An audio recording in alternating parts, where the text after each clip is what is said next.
शुक्लांबरधरं विष्णुं शशिवर्णं चतुर्भुजं प्रसन्नवदनं ध्यायेत् सर्वविघ्नोपशान्तयेत्। गुरुर्ब्रह्मा गुरुर्विष्णुः गुरुर्देवो महेश्वरः गुरुस्साक्षात् परब्रह्म तस्मै श्रीगुरवे नमः। व्यासाय विष्णुरूपाय व्यासरूपाय विष्णवे नमो वै ब्रह्मनिधये वासिष्ठाय नमो नमः। कूजन्तं राम रामेति मधुरं मधुराक्षरम् आरुह्य कविताशाखां वन्दे वाल्मीकिकोकिलम्। श्रुतिस्मृतिपुराणानाम् आलयं करुणालयं नमामि भगवत्पादशङ्करं लोकशङ्करम्।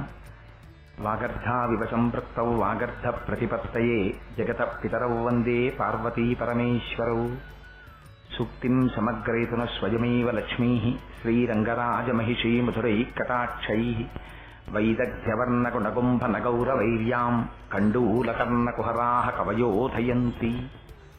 हैमोत्थपुण्ड्रमजहन्मकुटं सुनासं मन्दस्मितं मकरकुण्डलचारुगण्डं बिम्बाधरं बहुलदीर्घकृपाकटाक्षं श्रीवेङ्कटेशमुखमात्मनि सन्निधत्ताम्। मनोजवं मरुततुल्यवेगं जितेन्द्रियं बुद्धिमं वरिष्ठं वातात्मजं वरजितमुख्यं श्रीरामदूतं शिरसा नमामि। आपदामपहर्तारं दातारं सर्वसम्पदां लोकाभिरामं श्रीरामं भूयो भूयो नमाम्यहम्। सिन्धूरारुणविग्रहां त्रिनयनां माणिक्यमौलिस्फुरत्तारानायकशेखरां स्मितमुखीम् आपीनवक्षोरुहां पाणिभ्याम् अलिपूर्णरत्नचषकं रक्तोत्पलं बिभ्रतीं सौम्यां रत्नघटस्थरक्तचरणां ध्यायेत् परेदंबिकाम्। हरि ओम। పరమేశ్వర స్వరూపమైనటువంటి సభకి నమస్కారం. ఈనాడు మహాసహస్రావధాని బ్రహ్మశ్రీ గరికపాటి నరసింహారావు గారు ఈనాటి సభకి ఇచ్చేసి ఒక శ్రోతగా కూర్చుని కోటేశ్వరరావు చెప్పేటటువంటి 4 మాటలు నేను వింటాను అని వారు అనడం కేవలం వారి యొక్క భక్తికి వినయానికి అది ఒక ఉదాహరణ తప్ప వారు సాక్షాత్తుగా నా దృష్టిలో కరచరణాదులతో కదిలి నడయాడి ఈ కన్నులతో మనం చూడడానికి దర్శించడానికి అనువుగా వచ్చినటువంటి అమ్మవారి యొక్క స్వరూపం. ఎందుచేత అంటే నిన్నటి రోజునే కదా మనందరం అమ్మవారి పాదములు పట్టి ప్రార్థన చేశాం. అందుకని ఆ తల్లి నిజంగా తన స్వరూపంతో వస్తే మనందరం ఆకర్షితులమై లేదా ఒక్కసారి స్తంభించిపోయి ఉండిపోతామని ఇవాళ ఆ స్వరూపంతో అమ్మవారు వచ్చింది. అందుకని వారి నోటి వెంట నా గురించి వచ్చినటువంటి ఏ మాట అయినా దాన్ని ఆశీర్వచనంగా స్వీకరిస్తాను. అటువంటి బ్రహ్మశ్రీ గరికపాటి నరసింహారావు గారు ఈనాటి సభకి వచ్చినందుకు వారు వచ్చి ఇక్కడ కూర్చుని 4 మాటలు నువ్వు చెప్పేవి నేను వినాలనుకుంటున్నానయ్యా అని నా యందు అంత ఆదరణ ప్రకటించినందుకు, కానీ ఇన్నాళ్ళు తెలియక సౌందర్యలహరి ఏదో చాలా సంతోషంగా చెప్పేశాను కానీ అంతటి మహానుభావులే ఇది నేను పూజ చేస్తూ అనుభవిస్తున్నాను కానీ ఎప్పుడూ సౌందర్యలహరి మీద ప్రసంగం చెయ్యలేదు అంటే నేనంతటి వాడిని రా సౌందర్యలహరి మీద తెగించి ప్రసంగాలు చేస్తున్నానని ఇవాళే కొత్తగా ఒక భయం ఏర్పడింది. అందుకని చాలా సంతోషం. అయితే అమ్మవారే వచ్చి కూర్చున్నప్పుడు మాట్లాడేవాడికి భయం ఎందుకు? ఆ తల్లి పాదాలు నమ్ముకుని కదా చెప్తున్నది. అందుకని వేరొక విధంగా మరింత భయం పోయినవాడనై ఇవాల్టి ప్రసంగాన్ని ప్రారంభం చేస్తాను. శంకర భగవత్పాదుల యొక్క రుణాన్ని మనం తీర్చుకోలేము. ఎందుచేత అంటే అసలు మనకి భగవంతుణ్ణి ప్రార్థన ఎలా చెయ్యాలో కూడా చేత కాదు. అటువంటి స్థితిలో పడి ఉన్నటువంటి మనకి సౌందర్యలహరి, శివానందలహరి మొదలైన వాటిని అడ్డుపెట్టి భగవంతుణ్ణి ఉద్దేశించి ప్రార్థన ఎలా చెయ్యాలో కూడా నేర్పినటువంటి మహాపురుషుడు ఆదిశంకరులు. అందుకే పోతన గారు భాగవతంలో 7వ స్కంధంలో ఒక చోట ఒక మాట అంటారు, అత్సపు చీకటింబడి. మనం ఎప్పుడు మనకుండేది ఏమిటంటే అజ్ఞానం అనేటటువంటి చీకటి. అందుకని అత్సపు చీకటింబడి విషయ ప్రవిష్టులై సత్సుసు పొట్టుచున్మరల చెర్విత చెర్వినులైన వారికి జెచ్చెర పొట్టుని పరులు చెప్పిననైన ఏమిచ్చిననైన విజేచ్ఛనైన కానలకు ఎగిననైన హరిప్రబోధములు అంటారు. తిండి మొదలుకుని శరీరాన్ని పట్టుకుని ఇదే నేను ఇదే నేను ఇదే నేను అనేటటువంటి అజ్ఞానంలోనే ఉండిపోయి చిట్ట చివరికి అయ్యో నేను ఉండనురా అని బాల్యాదిశ్యపి జాగ్రదాదిశ సదా సర్వా స్వస్థాస్యపి యా వృత్తా స్వనువర్తమాన మహిమిచ్చంత స్ఫురంతం సదా అంటారు శంకరులు దక్షిణామూర్తి స్తోత్రంలో.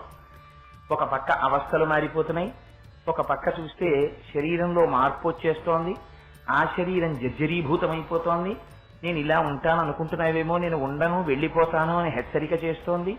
అయినా కూడా ఇంకా శరీరాన్ని పట్టుకుని పాకులాడుతూ ఇది ఉంటిపోతుందనేటటువంటి తాదాత్మ్యతతో జీవితాన్నంతటినీ గడిపి తొట్టతొన ఏదో ఒకనాడు కొంప ముంచి ఇది వెళ్ళిపోయిన తరువాత ఇంకా ఇల్లు చక్కదిద్దుకోవడానికి కాలం లేదు కనుక, ఆనాడు వాడు చేసేది లేదు కనుక ప్రారంధం ఏమిటి సంపాదించుకున్నాడో దాంతో మళ్లీ తిరిగి పరమేశ్వరుడు నిర్ణయించినటువంటి అనేక యోనులలోకి ప్రవేశిస్తుంటాం. కానీ నిజానికి ఈ శరీరంతో మనం ఎందుకు వచ్చామో ఆ ప్రయోజనాన్ని నిర్వర్తించుకోవడం కోసం హృదయాన్ని విప్పి పరమేశ్వరుడి యొక్క పాదముల దగ్గర పెట్టి ఆర్తితో భగవంతుణ్ణి స్తోత్రం చెయ్యడం, భగవంతుణ్ణి ప్రార్థన చెయ్యడం కూడా మనకి నిజమునకు చేత కాదు. అందుకని ఎలా ప్రార్థన చెయ్యాలో నేర్పారు శంకరాచార్య మనకి సౌందర్య లహరిలో.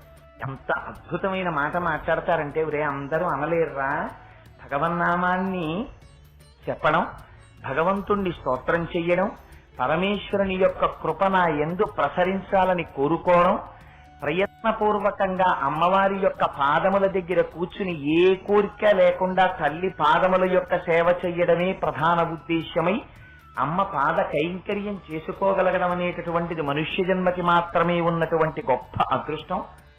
చేతనంటే దుర్లభం త్రయమేవైతత్ అంటారు శంకరులు. మిగిలినవన్నీ గొప్ప విషయాలు అనుకుంటున్నావేమో, ఐశ్వర్యం గొప్పతనం కాదు, అందం గొప్పతనం కాదు, శరీరం పొడుగ్గా ఉండడం, పొట్టిగా ఉండడం, విశేషమైన బలం కలిగి ఉండడం, ఇవన్నీ గొప్పతనాలు కావు. ఇవన్నీ పరమేశ్వర విభూతి. ఒకనాడు నువ్వేదో పుణ్యం చేశావు, ఈనాడు వచ్చాయి. అన్నిటికన్నా గొప్పదేదో తెలుసా? మూడే మూడు: మనుష్యత్వం, ముముక్షత్వం, మహాపురుషుల్ని ఆశ్రయించడం. ఈ మూడు దొరకమంటే దొరికేవు కావురా.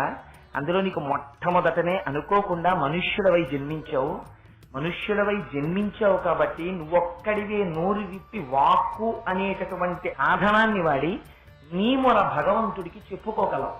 భగవంతుణ్ణి చేరుకోవడానికి అవసరమైనటువంటి వాక్కుని ఉపయోగించుకునేటటువంటి అదృష్టము కలిగినటువంటి ప్రాణి ఏదైనా ఉన్నది అంటే ప్రపంచంలో ఒక్క మనుష్య జన్మే. అటువంటి మనుష్య జన్మ ఎత్తి కూడా నీకు భగవంతుణ్ణి ప్రార్థన చేయడం చేత కావట్లేదని సౌందర్యలహరిలో అమ్మవారిని తాను ప్రార్థన చేస్తున్నట్టుగా అడ్డుపెట్టి శంకర భగవత్పాదులు ఎంత అందమైన శ్లోకం ఇచ్చారంటే, దృశాద్రాఘీయస్య దరదలిత నీలోత్పల రుచ దవీయాంసం దీనం స్నపయ కృపయా మామపి శివే అనేనాయం ధన్యో భవతి నచతే హానిరియత వనేవా హర్మ్యేవా సమకర నిపాతో హిమకర అంటారు. గొప్ప శ్లోకం అంటే అది. అందులో అంటారు, అమ్మా దృశాద్రాఘీయస్య, తల్లి నీ దృష్టి ఉన్నదే, ఆ దృష్టి ఈ బ్రహ్మాండములన్నీ ఎంత ఉన్నాయని నేను అనుకుంటున్నాను. ఈ బ్రహ్మాండములన్నీ కలగలిసిన తరువాత ఒక పెద్ద నిద్యుల, ఏదో ఒక పెద్ద విశ్వం, ఇవన్నీ ఎంతవరకు ఉన్నాయని నేను అనుకుంటున్నానో అంతవరకు చూడగలిగినటువంటి నేత్ర సంపద కలిగినటువంటి దానివి.